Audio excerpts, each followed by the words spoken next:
Hello everyone and welcome to another video. As you might know, I like to do what's called viewer vote, where I have viewers vote on something in history, I show you all what you guys voted for, and then I make an alternate history based on it. I'm once again doing one of those, and this time I'm discussing the collapse of Austria-Hungary in 1910. Why 1910? Because it's right before World War II, so I think it would be really interesting to discuss how the balance of power changes when Germany's biggest ally suddenly disintegrates right before the war starts. So what we're going to do in this video is I'm going to show you what my version of this looks like. How would I destroy Austria-Hungary in 1910 to create an as interesting timeline as possible? For anyone interested in voting, the link is right in the description below, so go check that out. But before we dive in, let's look at some maps that viewers already made. I have already shared this poll on YouTube and on Discord, and I've already gotten a couple of results from people who mapped out what they created. For example, we have this one that a viewer made, the Grand Duchy of Austria, which is still in a union with Bohemia and what they call Moravia, actually Slovenia, but that's fine. A major kingdom of Hungary, which somehow even got Bosnia, expanded Serbia and Romania, and the Grand Duchy of Galicia as an autonomous part of the Russian Empire. Or alternatively, we have this one, which shows a major German empire annexing Austria all the way down to Tyrol and Istria, as well as the Sudetenland from Czechia, a still pretty big Hungary, a major expansion of Serbia into Croatia and Bosnia, then an independent Galicia, Transylvania and Banat, or this amazing border gore where we have Italy expanding into Tyrol, getting a personal union over Slovenia and Croatia, the Habsburg Empire somewhat clinging on, but losing all of Tyrol to Germany, and Ukraine, Banat, and a part of Transylvania seemingly going to German monarchs, or the real German dream, which is this, where most states get independence and German kings are installed on them, massively expanding German influence here, and for some reason Romania got Eastern Hungary, which is pretty funny. And then we get to the real chaos, for example, this one, which I think tried to maximize the amount of weird enclaves, like Italy's border just barely not connecting to the Austrian one, Austrian Tyrol being disconnected from the rest of the empire by Italy and Germany, some really weird stuff going on in Transylvania. All in all, it's crazy. I've also mapped out what the perfect situation for each empire looks like in terms of what they can gain from the votes. This would be ideal for Austria-Hungary. They survive, they keep as much territory as possible in direct control, while all of the minor parts of the empire remain in a personal union with them. Hungary is weakened in size, Austria is by far the strongest, and the Austro-Hungarian Empire lives on. I don't think it's likely that this happens, but it's one of the possibilities. Alternatively, we have the German dream, where, and I forgot to erase the borders, but it doesn't really matter too much, where Germany gets as much territory as they can, while all of the kingdoms, the newly created kingdoms, get German monarchs. This would massively bolster German strength, obviously. This is the best possible scenario for Italy, where they gain all of Tyrol, all of Dalmatia, and personal unions over Bosnia, Croatia, and Slovenia. Or this one, where Russia creates an autonomous Poland, Czechia, Slovakia, and gets influence over all of the other independent states created. Or finally, if we really want to, we also have the option to just give everyone independence and leave it at that. Which, while an interesting outcome, would create a massive battle royale in the former Austrian Empire. With that though, we are just about ready to dive into my version of this map. And now remember, I am not basing this off of nationalities, off of anything really. All I want is to create the most interesting scenario as possible. So with that, let's dive into how I would divide the Austrian Empire in 1910. So to start off with, I'm gonna let Germany unite with Austria. I think that's really important for the balance of power. Like, Germany is losing their major ally. If I want them to have a chance against France and Russia in the future, they need to grow a little bit strong. But this question now doesn't really matter because Austria is getting occupied by Germany. You can see on the map, I will start changing it as we go on. So, what's the fate of Hungary? They can remain independent because Austria doesn't exist. And I think it would be really interesting if we have Hungary have a radical communist revolution. Why do I think this is interesting? Because it creates a little bit of a no man's land in Central Europe. Neither Germany nor Russia will like this communist Hungary, but neither will allow the other one to tear down the revolution there. So, because of this balance of power politics, we might just be able to have an independent communist Hungary at least survive for a couple of years after the collapse of Austria-Hungary. Then we start with the fate of Galicia, which is the Polish-Ukrainian part of the Austro-Hungarian Empire. And what do I want to do with Poland? I think the most interesting thing to do here is negotiate unity with Russian Poland. What do I mean by this? Well, Russia itself already holds a majority of the Polish territory. So if we make it so that Russia negotiates with the Polish leaders, gives them more autonomy, but lets them remain in the Russian Empire, this is a really interesting way to strengthen Russia. Similarly, should Ukraine get some territory, they should integrate into Russia, so we can really create a strong Russia here. Then we get to the actual territory, where I will give parts of it to Poland and parts of it to Ukraine. And I think I will make this the new border. Then we reach Bukovina, which is like a split territory between Ukrainian and Romanian populations. And I will just divide them amongst ethnic lines. And there we go. That is the map after Galicia. So next up, we're going to discuss Transylvania, which is the eastern part of the Austro-Hungarian.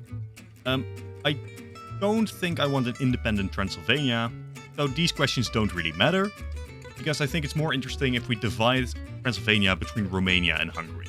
So speaking of, let's give Hungary some of these parts. I'm going to give the blue part to Romania. And my goal here is to maximize the balance of power between Romania and Hungary. Like, I want those two to be in constant competition over territories. Right now we got something like this. So by the end of the Transylvanian section, the map looks something like this. And again, the map is cleaned up again. Okay, so with this big Romania and relatively big Hungary, this piece in the middle will go to Hungary later as well, don't worry about it. I just forgot to put the question in the Transylvanian part, so it's the final one. We move on to Croatia. In terms of Croatia, I think the most interesting thing is to let it be independent, definitely, and then install an Italian monarch, making Croatia a strong Italian ally. Not necessarily a personal union, but just an Italian nobleman is installed as a Croatian king to really bolster the bond between those two. And because Croatia already aligned to Italy, I don't think it's really necessary to give Italy any territory here directly. So I will basically award most of this Croatian territory to Croatia itself. And there we go, a strong Italian Croatia. Now, once again, Croatia is clean as well. Okay, so moving on, we have these territories in between Croatia and Romania, basically. Banat and Vojvodina, I call them. Which on the map will come to look something like this. Again, following the principle of I want to strengthen both Hungary and Romania, as well as Serbia now, to ensure that we can get some competition in the Balkan there. Moving on to Vojvodina, we're going to go with the same principle, but I want to strengthen Croatia a bit more. Do I actually? Croatia has the backing of Italy, so I don't think they really need to grow much more. So I'm going to give green to Serbia. Do we need to strengthen Hungary? I do think we need to strengthen Hungary, just because they're communist. So, like, no one is going to like it. So they need enough territory. End up looking like this on the map. Let's clean it up. And there we go. Moving on to the next section, we will discuss Bosnia. Now, I think the Bosnian question is relatively simple. If you look at the map right now, 1910 is actually before the Balkan War. So southern Serbia is still in Ottoman hands. So right now, Serbia is pretty weak. So I think it's only fair if we just give all of Bosnia to Serbia. Pretty easy. No need to discuss much. It's just, we need to strengthen Serbia so they can stand up to Italy a bit, so they can maybe fight the Ottomans in the future, so they can compete with Hungary and Romania, etc., etc. So, on the map,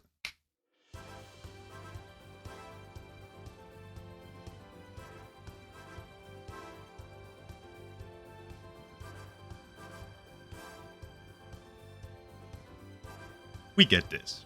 From there, I think we move on to Slovenia. Slovenia, I kind of have a tough time with.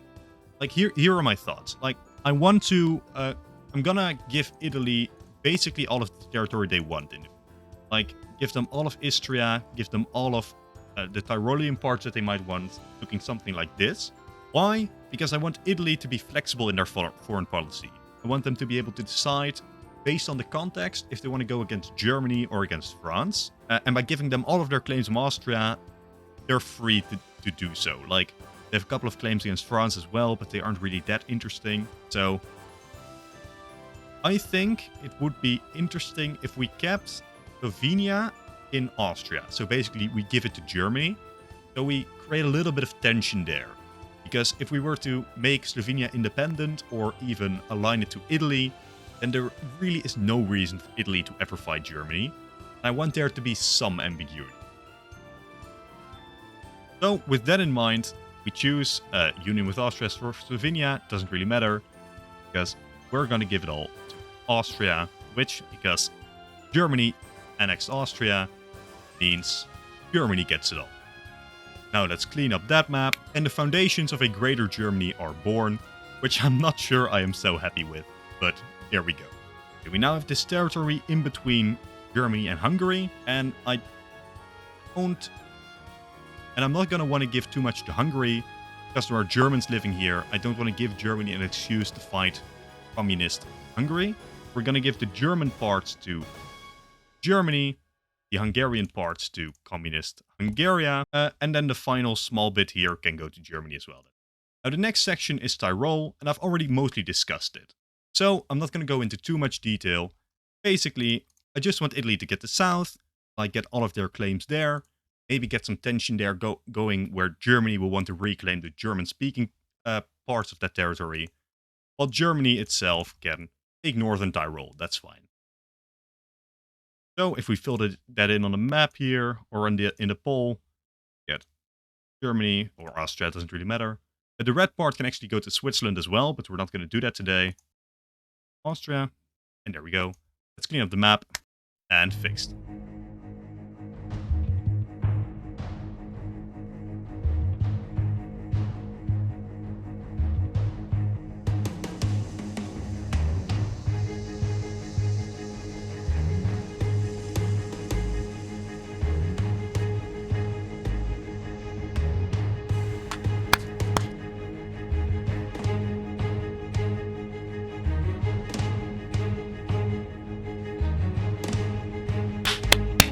So all of Istria goes to Italy as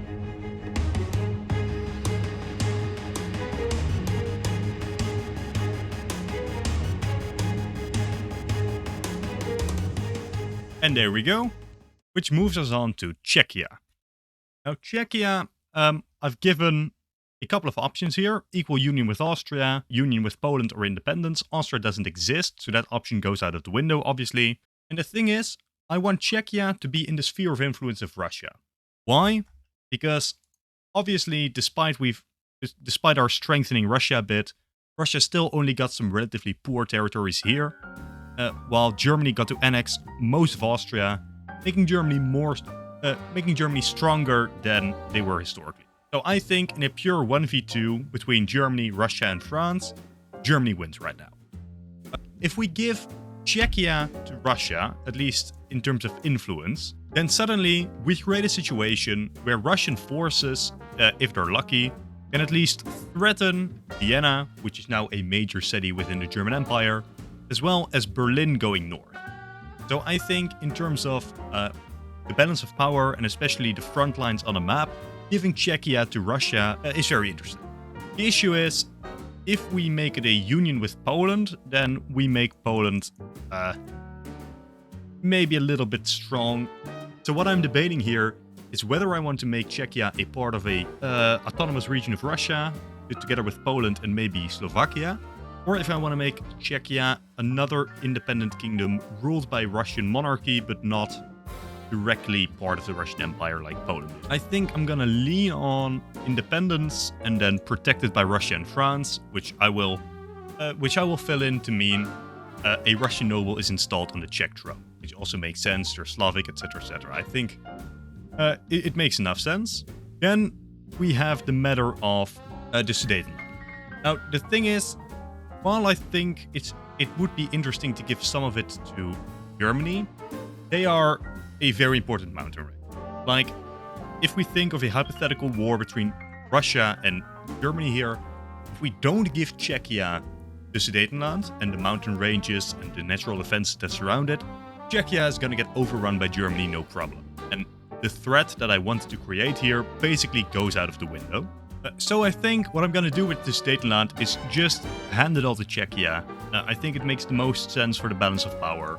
Do not favor Germany too much in the upcoming conflict. There is some territory here in the middle, which I could also grant to Poland.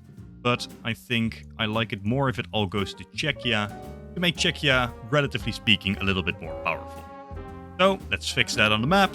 We have a Russian Czechia. I think that leads us to the very final section, which is Slovakia. Now, looking at this, do I think Hungary has any shot at surviving? No. So, right, so here's my dilemma. Like, if I don't give Slovakia to Russia, then Czechia is again useless because look at this small corridor here. At some point, Germany is gonna push through here.